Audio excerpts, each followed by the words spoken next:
nè test phép đào sky về là nghe test phép nơi cha nè pray stock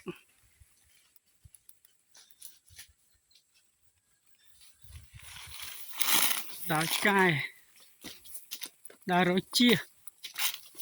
tại anh pa muối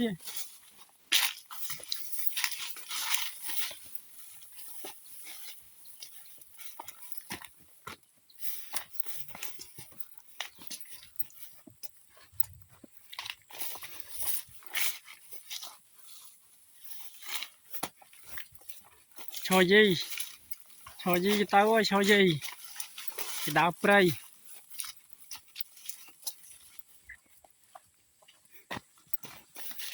nhìn khâu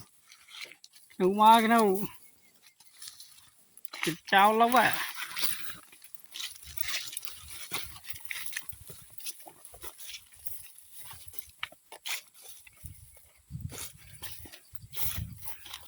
mỏ thôi nè nô này mà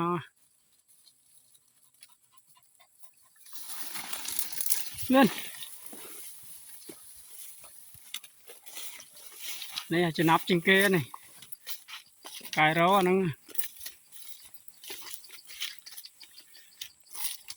test phépไปលងាចtest phépអត់ចាញ់គេរីរុំទេពេលល្ងាចម៉ោង6